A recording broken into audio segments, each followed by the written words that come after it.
Hey friends, welcome to the channel. My name's Jennifer and you're watching Marrero Family Farm. We are sitting in my kitchen today and we are not gonna be cooking. Today we're gonna try to help out these poor little seedlings. As you can see,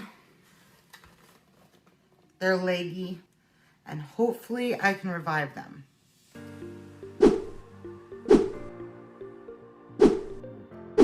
Know that if I don't transplant these soon, I'm really gonna lose them all. But if I try to transplant them now, then I may be able to strengthen their stems and harden them up. So that's what we're gonna do.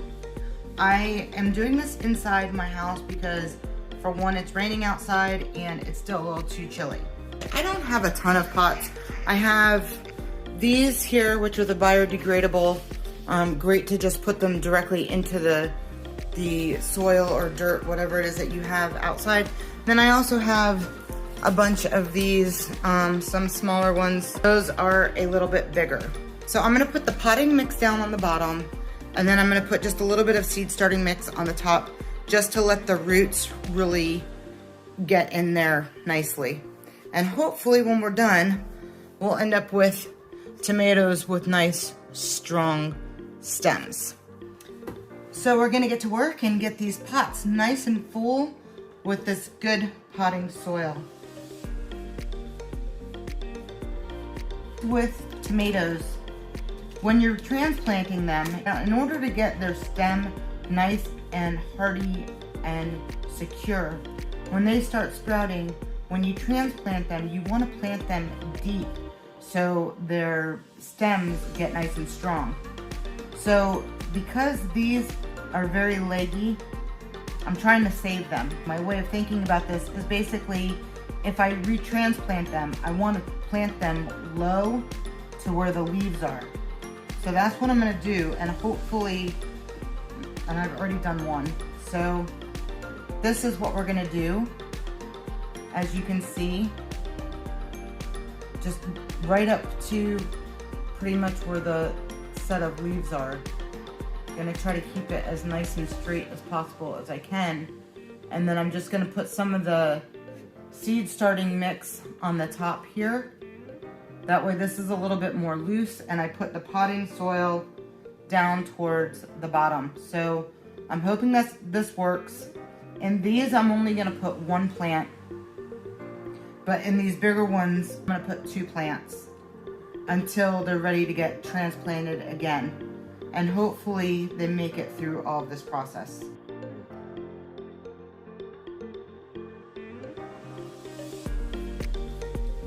As you guys can see, these are super fragile. The stems are very, very thin and weak. So when you pull them out, take your time, go really slow and very gentle with them. One might have ripped a little bit. Just gonna set it here for just a second. Let me see if I can.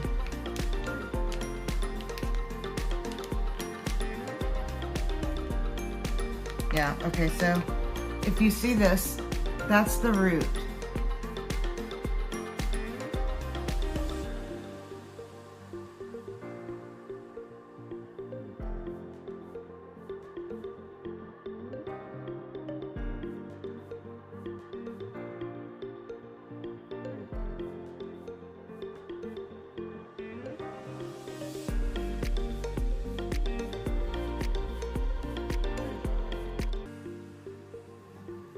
So this is a little bit better.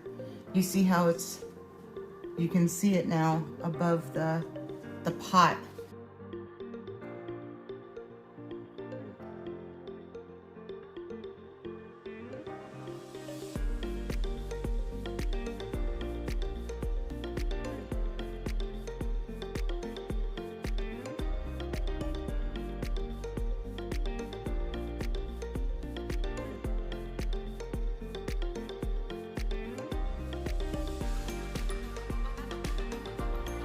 I am kind of scared to do all of these because I don't want to kill them, but I'm afraid that some of these are really gonna die anyways if I don't try to do something.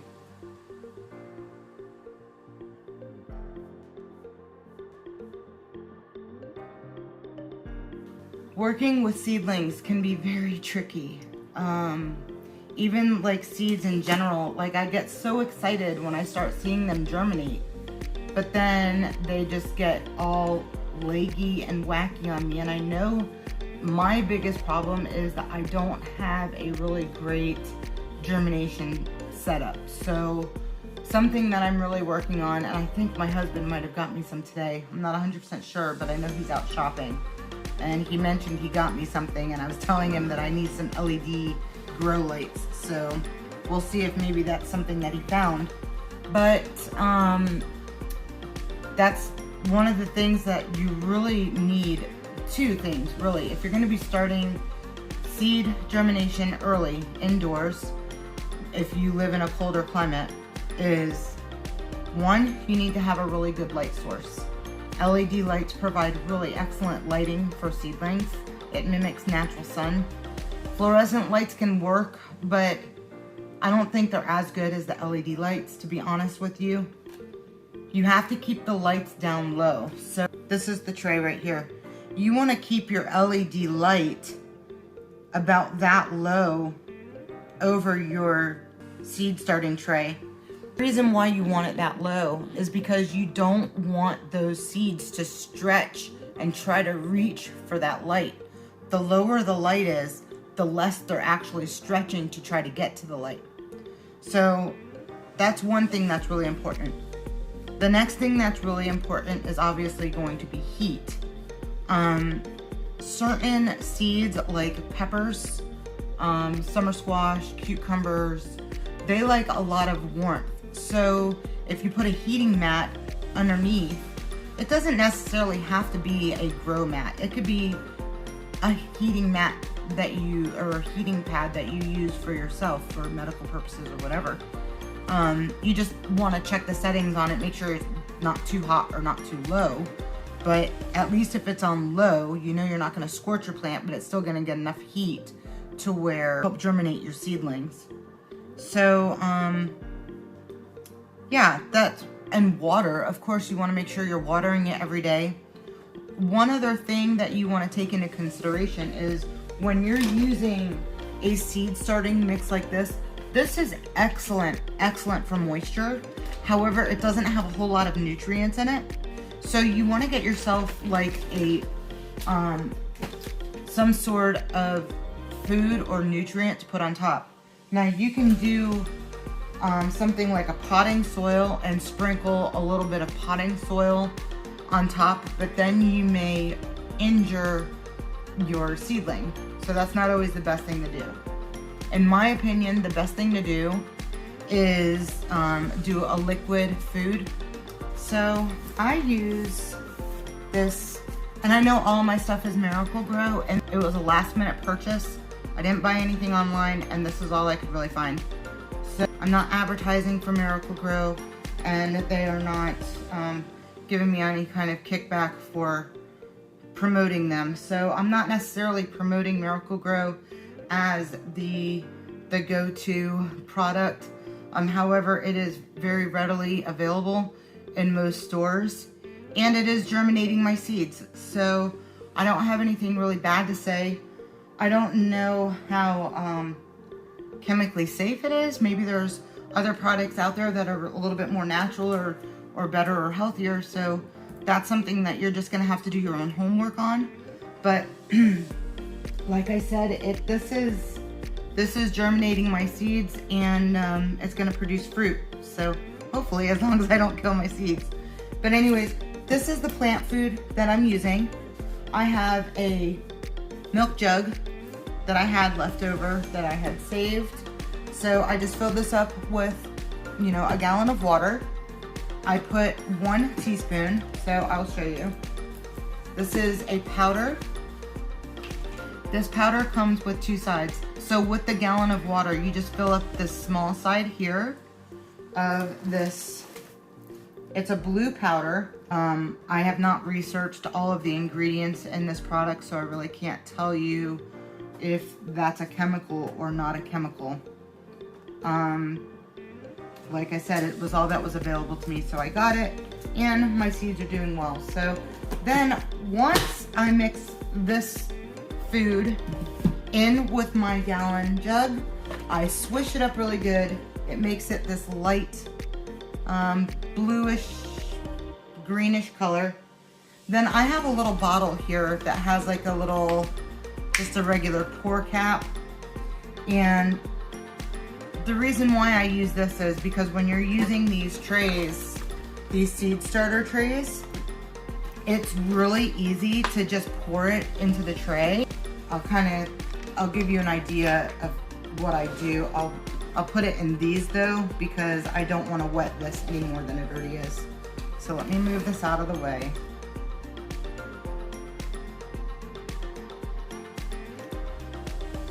If you have a steady hand, you're really not gonna overflow it. So basically, it just pours nicely. Now, this potting, this seed starting mix has not been pre-moistened, so this is gonna soak up a lot of this. This really tends to work better when it's already in the seed starting tray and the soil's already been pre-wet. You don't really want to start putting food onto your seeds until they've started germinating a little bit. Then you can go ahead and put some of the food on it. I don't really want to put too much food in this because this has not been saturated yet. I would rather put just regular pure water in these, saturate them really good, and then, you know, once or twice a week, you put the food on it. You're not going to put food on it every single day. Okay, so just remember that you do not have to give them food every day. Just once to twice a week is fine. Yeah, I'm gonna cover these just a little bit more. So I'm just kind of curious, how many of you have decided to start a garden this year? Or how many of you have been gardening for a while now and you're kind of just getting a little bit more into that prepper mood because of all this stuff that's going on in the world? I know that, like, I don't really spend a whole lot of time watching the news. I actually don't watch any news at all. However, on social media networks or whatever, I do hear little bits and pieces here and there of what's going on. And I was listening to a fellow YouTube creator, and she was saying how she got a message from one of her friends who lives in like a couple states over or something, and they were saying how the Walmart that she typically shops at will only allow them to buy 175 items per transaction. And not to say that 175 items isn't a lot, because that's a lot of food. And I think what's going on with that, the reason why Walmart put a limit to that, is because there's a lot of people out there who are being feared into preparing. And I don't believe in fear. The only fear I have is God. I fear God. I fear if I don't, if I don't live according to what the Bible says, I fear the outcome is not going to be good. I love God. I know He loves me, and, so I don't have fear in my life. I don't have strife. I don't have stress. I don't live my life like that. So I think it's unfair that if there are people who are fear buying, that they're taking away from the rest of us. I don't think we're in a stage right now where we have to fear purchase things. And I think that if people are going to start doing that, I think, just to kind of reiterate on that, it's more because of the gas, the trucks, the raising of prices, not being able to get the things that we need. So I understand it to a certain extent, but if we all just kind of do it gradually rather than stockpile on things, we'd all be better off. So if, like, once a day you go to the store, buy 5 cans of whatever it is that you need, or buy one big bag of flour or one big bag of rice a week, or, you know, twice a week, rather than going to the store and buying like 10 to 20 bags of rice, or, you know, 50 different cans of soup or veggies or whatever it is that you're stockpiling on. I think we'd all be better off if we just did it gradually rather than putting this fear. And as far as, and I'm not trying to put fear into any of you either. I mean, this is the society that we're living in now, and we have to be open-minded to what could possibly happen. However, that's why we do grow our own food and not rely on the grocery stores and stuff like that. And not everybody has a means to grow a ton of food, but everybody, whether you're in an apartment building or you're on just like a quarter-acre property, you can grow something. Grow food that you know you eat a lot of. If you eat a lot of salad, grow some lettuce. If you eat, you know, grow some lettuce, tomatoes, and cucumbers are a little hard because they grow really big, especially if you're in an apartment. But you can grow herbs, lettuce, tomatoes. You could have even a green bean bush or something like there are smaller plants that you can grow in smaller areas. So, you know, just really think about the future and how you can start providing for yourself, because I would hate for you to be watching me doing all of this growing and being prepared, and if something were to happen, you weren't doing something at home. Especially those of you that have kids like I do. I have almost 8 and 9 year old. So, you know, I want to make sure that my kids always have food. And that's so important, to just make sure that they are provided for, because we need to provide for them. So it's important that we take care of our kids. I'm sure you guys go to the stores and notice that stores are very, you know, they're sparse on what's available to us. So, you know, just do what you can.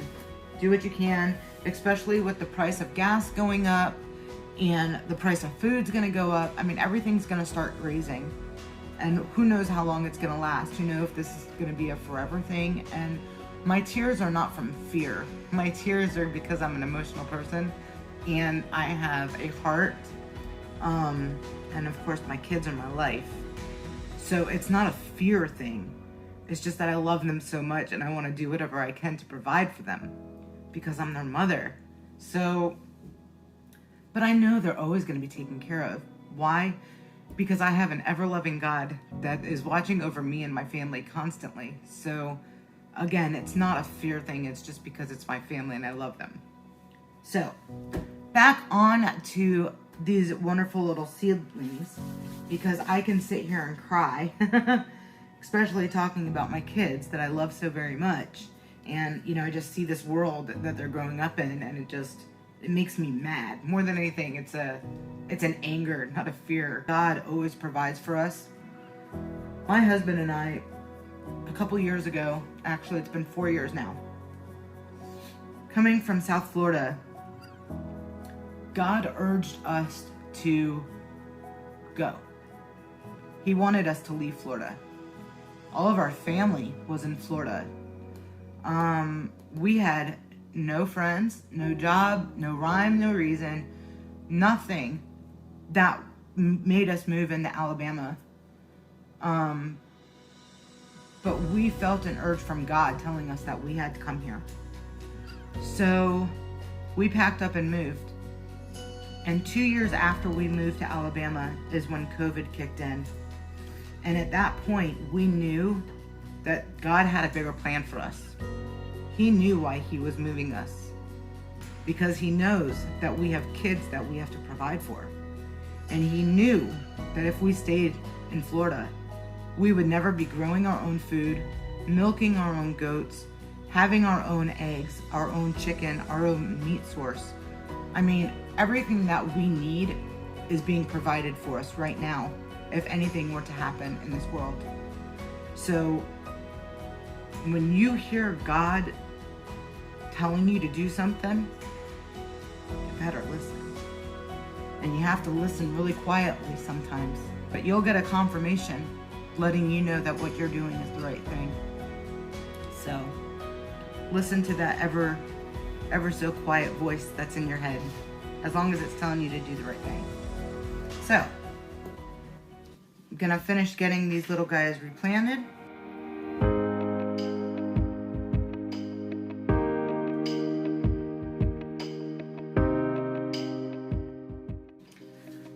So another thing I want to remind you guys of, whenever you're starting seeds or you're transplanting your seedlings or your plants, label your plants and your seeds. If you don't label them, you could be like me in the past, the old me, and have no idea what was growing until you actually had a vegetable or a fruit on it. I have gotten so good at organization with my seeds. This is something I'm very proud of myself for. But so basically all the ones that we're planting or transplanting right now so far are just the Amish paste tomatoes from seeds and such. So all of these little starters that I have and this one, they're all gonna get their own little name tag.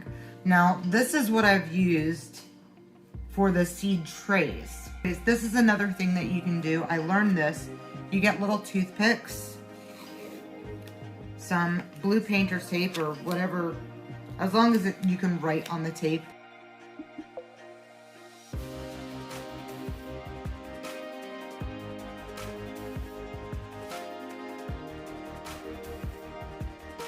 These are, okay, so these 3 rows here are Amish paste.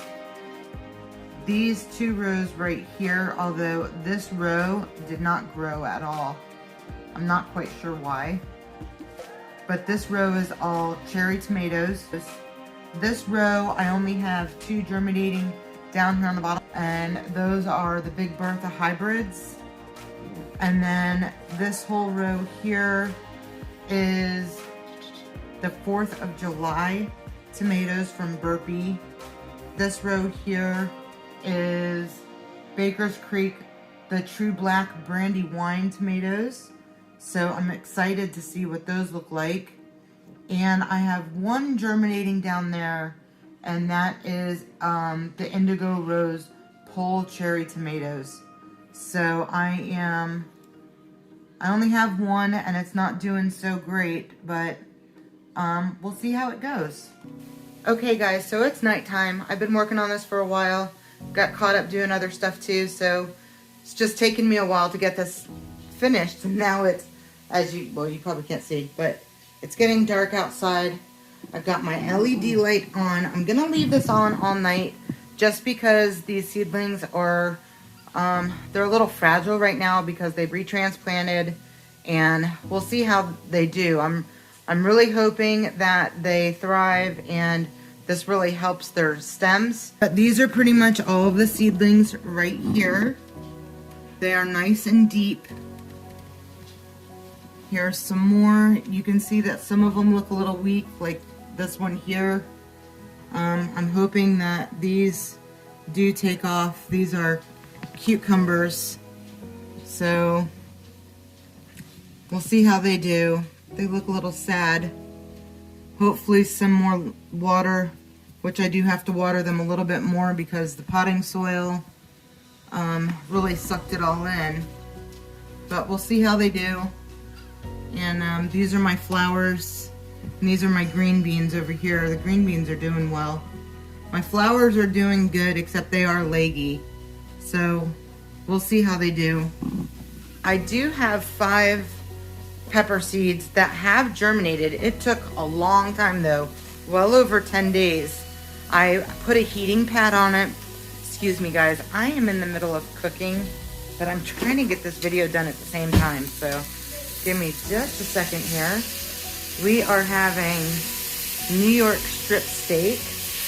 I know it's not on the grill, but it's okay. It comes out good on the pan too. So I'll give you guys a quick little glance. Cooking up some steak. So I always season my steaks with a little garlic powder and soy sauce. If you guys don't do it that way, you should try it. It's really good. As you can see, I have a mess on my counter. I gotta wash my hands. Gonna make a nice salad, and we're gonna have steak and salad tonight for dinner. But I gotta get with it because my steak is gonna burn if I stop paying attention to it. Hey guys, so it has been a week since I transplanted all of these vegetables and flowers. The flowers are doing really good. Those are the green beans, and my long purple beans are doing good. I just planted some summer squash and zucchini. Got some more green beans and tomatoes. My transplants are doing really, really well. These are a little leggy, but they are doing great. They're cucumbers and some jalapenos in the front that are just now growing. These are all the tomato transplants. Look at them. They are growing and doing great. Those are some flowers that are doing really well that were transplanted. Those are the tomatoes that were also just kind of moved around. Most of them are doing really well. I had just sown some seeds here today, so those are not going to be up yet for a while. And we have some cabbage in the back there and some experiments that I'm doing here in the front with lettuce and garlic and sweet potatoes. So we'll see how they go, but I'm hopeful. And I got some grow lights, so I'm super excited about that. Thank you guys so much for watching this video today. I hope you enjoyed it. I hope you learned a little something. And go ahead and hit the subscribe button and hit the little notification bell so you know the next time that I post a video. Hopefully my next video, because I have a surprise hopefully this weekend that I've been wanting to share with you guys. So either Saturday or Sunday, I'm still not 100% sure on the day, but we have a surprise coming to the farm. And I know some of you have been kind of excited about that. So make sure you watch so you see what's going on. But other than that, follow along so you can see how these transplants go with the seedlings, because most people say that you have to snip the seedling and kill it, and that breaks my heart. I don't want to kill a plant. I work too hard for these plants, and if the seed is willing to germinate, then that means it wants to live, and I'm gonna do what I have to do to try to make it survive. So follow along, and we'll see you guys next time. Be blessed. Bye-bye.